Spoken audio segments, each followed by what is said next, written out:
Praise the lord. ఈ రోజు దేవుని వాక్యం కొలసీలకు రాసిన పత్రిక 2వ అధ్యాయం 5వ వచనం. బుద్ధి జ్ఞానముల సర్వ సంపదలు ఆయన యందే గుప్తములయున్నవి.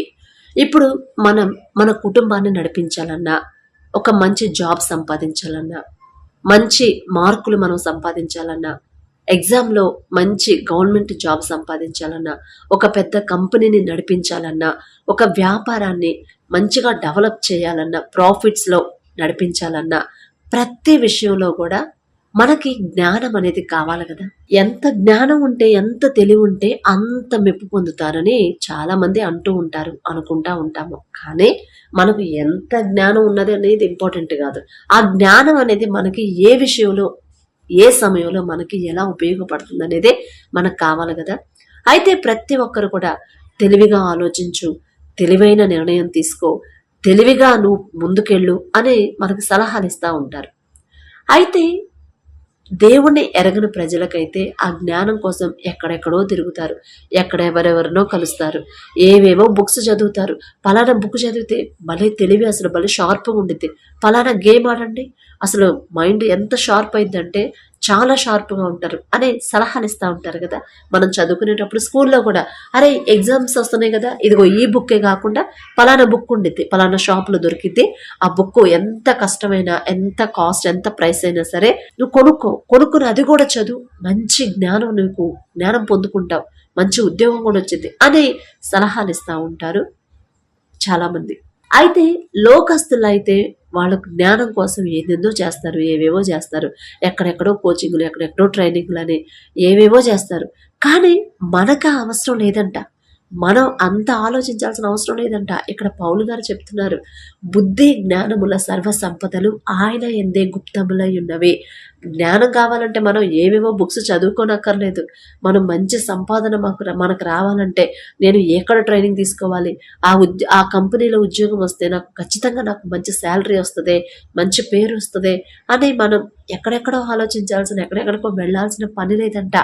బుద్ధి, మనం ఏ సమయంలో ఎలా నడుచుకోవాలి, ఏ విషయంలో మనం ఎలా మాట్లాడాలి, ఎక్కడ ఎలా ప్రవర్తించాలో ఆ బుద్ధి అనేది ప్రతి ఒక్కరు పెద్దవాళ్ళు కూడా తిడతా ఉంటారు కదా, బుద్ధి ఉందా నీకు, అసలు చెప్పేది నీకు అర్థమవుతుంది, నువ్వేం పని చేస్తున్నావు నీకు అర్థమవుతుందా, ఏం మాట్లాడుతున్నావు నీకు అర్థమవుతుందా, అసలు బుద్ధి ఉందా నీకు అని తిడతా ఉంటారు. అయితే ఆ బుద్ధి కూడా ఎక్కడ దొరికింది? ఇంత కష్టపడి చదువుతున్నావు, ఇన్ని సంవత్సరాలు అంత పెద్ద కోచింగ్ సెంటర్లో కోచింగ్ తీసుకున్నావు, అంత దూరం వెళ్ళావు, అంత డబ్బు ఖర్చు పెట్టావు, ఒక్క ఉద్యోగం కూడా సంపాదించలేకపోయావు. అసలు నీకు తెలివి ఉందా, అసలు జ్ఞానం ఉందా, అసలు నీకు ఎందుకని ఉద్యోగం, ఇన్ని ఫీజులు కట్టినా నీకు ఉద్యోగం రావట్లేదు అని తిడతా ఉంటారు కొంతమంది పేరెంట్స్. అయితే ఈ మాటలు వింటున్న మీరు నేర్చుకోవాల్సింది, తెలుసుకోవాల్సింది ఏంటంటే, బుద్ధి జ్ఞానముల సర్వ సంపదలు. ఇక జ్ఞానం బుద్ధి కలిగి ఉంటే చాలు, సర్వ సంపదలు ఆటోమేటిక్గా అయ్యే వస్తాయి. కానీ ఇవన్నీ ఎక్కడ దొరుకుతాయి అంట? ఆయన యందే గుప్తములై ఉన్నవి. తండ్రి దగ్గరే ఉన్నాయి అవన్నీ. మనం లోకస్తులాగా లోకం వైపు చూడొద్దు. అమ్మ నా కూతురు చాలా కష్టపడుతుంది ఉద్యోగం కోసం, చాలా ప్రిపేర్ అవుతుంది, అసలు నిద్రాహారాలు మానుకొని ఎన్ని గంటలు చదువుతుందో, ఆమెకు ఉద్యోగం రావాలని ప్రార్థన చేయండి అమ్మా అని కమెంట్స్ పెడుతున్నారు. మంచిదే, కానీ మొదట వాళ్ళు ఎలా చదువుతున్నారు, ఎంత కష్టపడుతున్నారు దానికన్నా వాళ్ళ జ్ఞానం మీద వాళ్ళు ఆధారపడుతున్నారేమో ఒక్కసారి మీరు గమనించండి. పేరెంట్స్గా నా బిడ్డల భవిష్యత్తు గురించి ప్రార్థించమని చాలామంది కమెంట్స్ పెడుతున్నారు. బిడ్డల భవిష్యత్తు బాగుండాలంటే మొదట వాళ్ళకు కావాల్సింది జ్ఞానం కదా. అందుకే సొలొమోను గారు బాలుడుగా ఉన్నప్పుడు ఆ రాజ్యాన్ని సొలొమోనుకి అప్పగించినప్పుడు, సొలొమోను నువ్వు భయపడొద్దు, నీకేం కావాలో నన్ను అడుగు, నేను ఇస్తా నీకు అని తండ్రి చెప్తాడు కదా. చెప్పినప్పుడు ఆలోచించి, నాకు మంచి సంపద కావాలయ్యా, నాకు మంచి ఆస్తిపాస్తులు కావాలి, నాకు మంచి పేరు ప్రతిష్ట కావాలి అని అవన్నీ అడిగాడు సొలొమోను? అడగలేదండి. అసలు ఎంత తెలివిగా బాలుడుగా ఉన్నప్పుడే ఎంత జ్ఞానమో కదా, ఆయన ఆల్రెడీ జ్ఞానం కలిగి ఉన్నాడు. మళ్ళీ తండ్రిని అడిగాడు, ఎందుకంటే నాకున్న జ్ఞానం నాకు సరిపోదు, ఇంతమంది జనాంగాన్ని ఇంతమంది ప్రజలు నేను పరిపాలించాలంటే నాకున్న ఈ చిన్న జ్ఞానం, కొంచెం జ్ఞానం నాకు సరిపోదు. అందుకనే తండ్రిని, నాకు ఇంతమంది ప్రజలను నేను పరిపాలించాలంటే, ఎవరు ఏ కష్టాలు లేకుండా వాళ్ళందరినీ నేను సంతోషంగా, వాళ్ళు సుఖంగా వాళ్ళు జీవించాలంటే ఆ తెలివి, వాళ్ళని పరిపాలించే జ్ఞానాన్ని నాకు ఇవ్వయ్యా అని ఎంత చక్కగా అడుగుతాడు కదా సొలొమోను. ఆ మాటకి ముచ్చట పడిపోతాడు తండ్రి. అసలు అంత చిన్న వయసులో అంత మంచి తెలివిగా ఎలా ఆలోచించాడని, అది కూడా తండ్రి ఇచ్చిందే. అయినా కూడా ఎంత ముచ్చటపడిపోతాడు. సొలొమోను, నువ్వు జ్ఞానం అడిగావు, కానీ నీకు జ్ఞానంతో పాటు ఇదిగో ఆస్తిపాస్తులు, పేరు, ప్రతిష్ట, సర్వ సంపదలు నీకు ఇస్తున్నాను పో అంటాడు కదా తండ్రి. ప్రపంచంలోనే అసలు మంచి జ్ఞానం ఎవరంటే సొలొమోను గారే కదా. 1000 ఎన్ని సామెతలు రాశాడు సొలొమోను గారు. ఎన్ని మాటలు అసలు భలే ఉంటాయి కదా మాటలు. ప్రతి మాటకు ఒక అర్థం ఉండిద్ది కదా, మన జీవితానికి దగ్గరగా ఉండిద్ది. ఆయన రాసిన ప్రతి మాట ఎంత తెలివి, ఎంత జ్ఞానం. అది తండ్రి ఇచ్చిన జ్ఞానవంతుడే అంత జ్ఞానంగా ఉంటే తండ్రి ఇంకెంత జ్ఞానవంతుడు. అందుకే ఇక్కడ చెప్పింది, బుద్ధి జ్ఞానముల సర్వ సంపదలు ఆయన ఎందే గుప్తములై ఉన్నవి. చాలా మంది గుప్త నిధుల కోసం తవ్వుతూ ఉంటారు కదా, తవ్వకాలు. పాడుబడ్డ బంగళాల్లోనో, పాడుబడ్డ గుడుల్లోనో, ఊరికి దూరంగా ఉన్న ప్లేసెస్ లో తవ్వుతూ ఉంటారు. ఎందుకంటే గుప్త నిధుల కోసం తవ్వకాలు జరిపారని మన వార్తల్లో కూడా మనం చూస్తూనే ఉంటాం. అసలు ఆ తవ్వడం ఏదో తండ్రి దగ్గర తవ్వండి, పోయి మనుషుల వైపు చూడొద్దు. దేవుని పాదాల దగ్గర కూర్చోండి. నేను చిన్నప్పటి నుంచి కూడా మేము క్రిస్టియన్ స్కూల్లోనే చదివాం కదా. మాకు ప్రతి సండే స్కూల్ ఉండిద్ది. సాయంత్రం పూట మార్నింగ్ లేచిన తర్వాత ప్రేయర్ ఉండిద్ది, ఈవినింగ్ స్కూల్ నుంచి వచ్చిన తర్వాత ప్రేయర్ ఉండిద్ది, పడుకునే ముందు కూడా ప్రేయర్ ఉండిద్ది. అలా ప్రార్థనలో పెంచారు. నిజంగా దేవుని కృపే. అసలు అలాంటి వాతావరణంలో మమ్మల్ని పెంచాడు. మేము అక్కడ ఉండే కృప చూపించాడు తండ్రి. ఎంత గొప్ప తండ్రో.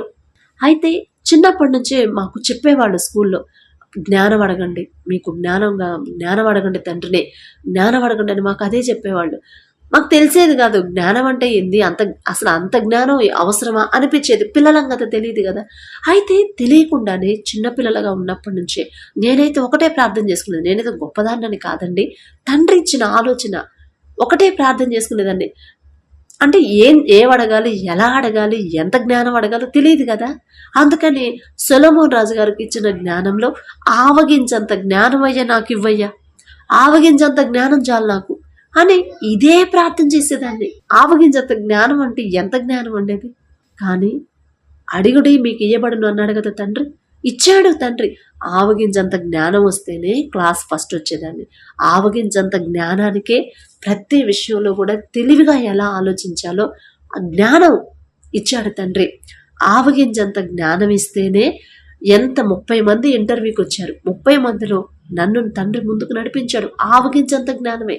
ఎంత పెద్ద పెద్ద టాలెంటెడ్ అయినా సరే, మంచి టాలెంట్ ఉన్నా సరే, ఈ గూగుల్ మ్యాప్స్కి వాయిస్ ఇస్తారు కదా, వాయిస్ వస్తుంది కదా, రైట్కి తిరగండి, లెఫ్ట్కి తిరగండి, కుడివైపు తిరగండి అని మ్యాప్లో వాయిస్ వస్తుంది కదా. ఆ వాయిస్ ఇవ్వడానికి కూడా నేను సెలెక్ట్ అయ్యాను. దేవుని కృపను బట్టి తండ్రి ఇచ్చిన జ్ఞానమే అది, నా సొంత జ్ఞానం కాదు. ఆవగించంత జ్ఞానం అడిగినందుకు తండ్రి ప్రతి విషయంలో కూడా ముందుండే నడిపించాడు తండ్రి. ఆవగించంత జ్ఞానంతోనే అంత పేరు వస్తే, ఇప్పుడు మేము చదివిన స్కూల్కి వెళ్ళి పలానా టీచర్, పలానా ఆమె, పలానా స్టూడెంట్ అంటే ప్రతి ఒక్కళ్ళు గుర్తుపడతారండి. అలాంటి ఆ గుర్తింపునిచ్చాడు తండ్రి, జ్ఞానం ఇచ్చాడు. చదువులో కూడా అమ్మాయి ఫస్ట్, చదువులో కానీ, డ్యాన్స్లో కానీ, న్యూస్ రీడింగ్లో కానీ, గేమ్స్లో కానీ ఇట్లా చెప్తారు లిస్ట్. అంటే అది నా సొంత బలము, నా సొంత జ్ఞానంతో నేను సంపాదించింది కాదు. తండ్రిని తెలియకుండానే అడిగాము. అప్పుడు తెలియకుండా అడిగితేనే ఆవగించంత జ్ఞానం చాలా, నాకు ఎక్కువ వద్దు. తెలియదు అప్పుడు ఆ వయసులో ఎంత జ్ఞానం అడగాలో.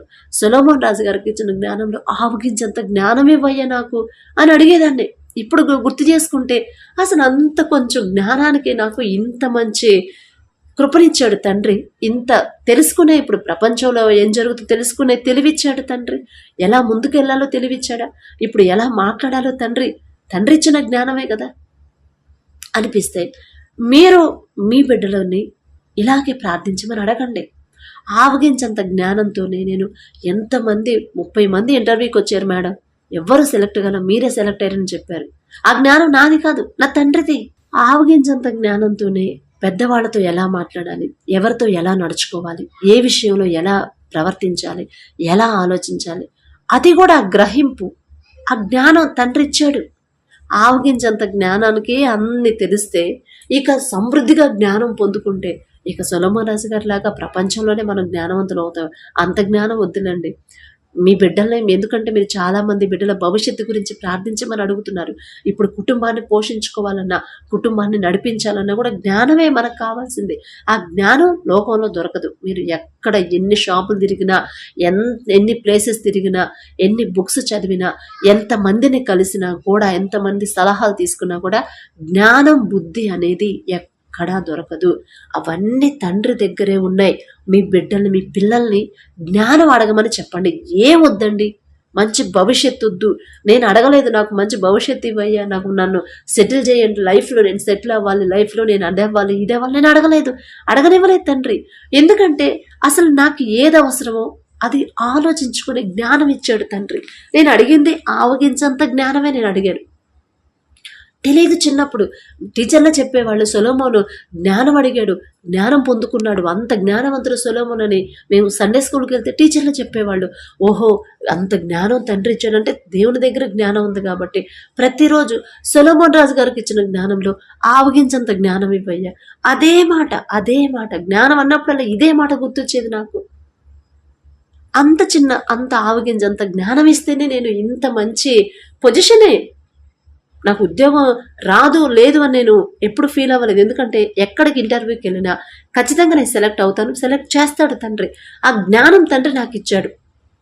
ఇంకా ఈ ఏఐ ట్రైనింగ్కి వాయిస్ తీసుకుని TTS project, text to speech అనే ప్రాజెక్టులు వస్తున్నాయి కదా, ఆ ప్రాజెక్టుకి కూడా కొన్ని వేల మంది పెట్టుకున్నారు అప్లికేషన్లు. ఆ వేల మందిలో నేను సెలెక్ట్ అయ్యేలా తండ్రి కృప చూపించాడు. ఆ జ్ఞానం తండ్రి నాకు ఇచ్చాడు, ఆ తలాంతి ఇచ్చాడు తండ్రి. నేను అడిగింది ఒకటే అడిగాను, ఆవగించంత జ్ఞానం అడిగితే జ్ఞానం ఇచ్చాడు, మళ్ళీ తలాంతి ఇచ్చాడు, మంచి పేరు. ప్రతి ఒక్కళ్ళు, నేను అది పుట్టి పెరిగిన దగ్గర, అక్కడ ఆంటీ వాళ్ళు, అంకుల్ వాళ్ళు, పెద్దమ్మ వాళ్ళు, అక్కడ మేమున్న దగ్గర ప్రతి ఒక్కళ్ళని అడిగిన ఫలానా అమ్మాయి ఎలా ఉండిద్ది, ఫలానా వాళ్ళు ఎలా ఉంటారంటే ప్రతి ఒక్కరు ఒక మంచిగానే చెప్తారు, కానీ చెడుగా ఎవ్వరు చెప్పారంటే చిన్నపిల్లల దగ్గర నుంచి ముసలి వాళ్ళ దగ్గర కూడా ఫలానా అక్క భలే ఉంటారు, ఫలానా వాళ్ళ అని. అలాంటి మంచి పేరు ఇచ్చాడు తండ్రి. నేను అడిగింది ఒక్కటే, తెలివి, ఆవగించంత జ్ఞానం ఏమో అని అడిగాను. స్కూల్లో ఇప్పుడు వెళ్ళినా కూడా ఫలానా టీచర్గా చేస్తే కదా, ఫలానా ఆమె స్టూడెంట్గా ఉన్నప్పుడు ఎలా ఉంది, ఫలానా టీచర్గా వచ్చినప్పుడు ఎలా ఉంది. తర్వాత బయట ఆఫీసుల్లో కూడా చాలా ఆఫీసుల్లో జాబ్ చేశాను. అక్కడికి వెళ్ళి అడిగినా కూడా ఫలానా ఆమె ఎలా ఉండిద్దంటే అసలు ఎంత మంచిగానే చెప్తారు మన గురించి. అదంతా నేనేదో నీతిమంతురాలను, నేనేదో భక్తి గలదాన్నో, నేనేదో పెద్ద జ్ఞానవంతురాలని కాదు. తండ్రి ఇచ్చిన జ్ఞానం, ఆవగించంత జ్ఞానం పొందుకుంటేనే ఇంత బెనిఫిట్లు ఉంటాయి. ఇక తండ్రి ఇచ్చే అంతకన్నా ఎక్కువ జ్ఞానం మనం పొందుకున్నాం అనుకోండి, ఎంతమంది కాంపిటీషన్కి వచ్చినా కూడా మనం ఉద్యోగం సంపాదించలేమంటారా? చాలామంది గవర్నమెంట్ జాబ్ రావాలని ప్రార్థించమంటున్నారు, చాలా కష్టపడి చదువుతున్నారు. అంతకన్నా ముందు దేవుని జ్ఞానం అడగండి, జ్ఞానమే అడగండి, తండ్రి నుంచి జ్ఞానం అడగండి. అయ్యా, నా సొంత జ్ఞానంతో నేను చదివితే నేను ఖచ్చితంగా నాకు ఉద్యోగం రాదు, మీ జ్ఞానం నాకు అనుగ్రహించండి. సొలొమోన్ రాజు గారికి ఇచ్చి జ్ఞానం ఇచ్చారు. ఆయన అంత గొప్పవాళ్ళం కాదు, అయినా సరే తెలివి లేని వాళ్ళం, జ్ఞానం లేని వాళ్ళం. మా జ్ఞానం కొద్దుగా ఉంటే మిమ్మల్ని అడగమన్నారు. తండ్రి చెప్పిన మాట ఒకసారి గుర్తు చేయండి. తండ్రికి జ్ఞానం అడగండి. మీ బిడ్డల భవిష్యత్తు బాగుండాలంటే బిడ్డలకి జ్ఞానం అడగండి, వాళ్ళకి నేర్పించండి. అయ్యా, జ్ఞానం ఇవ్వండి అయ్యా, నాకు జ్ఞానం ఇవ్వండి అయ్యా. జ్ఞానం కొద్దుగా ఉంటే అడగమన్నారు, నా జ్ఞానం కొద్దుగా ఉంది, నా జ్ఞానం ఇవ్వయ్య అడగమని మీ బిడ్డలకి ఆ ప్రార్థన నేర్పించండి. ఖచ్చితంగా వాళ్ళ భవిష్యత్తు బాగుండాలి అంటే వాళ్ళ జ్ఞానం అడగమనే నేర్పించండి. ఫలానా కాలేజీలో సీట్ రావాలని ప్రార్థన చేయించొద్దు, ఫలానా ఆఫీసులో జాబ్ రావాలని ప్రార్థన చేయించొద్దు, ఫలానా జాబే రావాలని ఆ ప్రార్థన వద్దు. దేవుని జ్ఞానం అడగండి. దేవుని జ్ఞానం అడిగారంటే ఎన్ని అడ్డంకులు, ఆటంకులు, ఎలాంటి కఠినమైన పరిస్థితులు వచ్చినా సరే వాటి నుండి బయటపడేయగల శక్తి, ఆ తెలివి, ఆ జ్ఞానం అనేది మనం పొందుకుంటాము. నాకు చాలాసార్లు చాలా ప్రాబ్లమ్స్ ఎదురయ్యాయి. ఎవ్వరు లేరు, నడి సముద్రంలో ఉండిపోయినట్టు నా ఒకానొక సమయంలో అలా అనిపించింది. వాటి నుండి కూడా ఎలా పడాలో, ఎలా తప్పించుకోవాలో తండ్రి ఇచ్చిన జ్ఞానమే నాకు సహాయం చేసింది. అందుకే తండ్రిని జ్ఞానం అడగండి, సర్వ సంపదలు ఆయనే ఇస్తాడేక. నేను అడగలేదు, ఒక జ్ఞానమే అడిగానండి.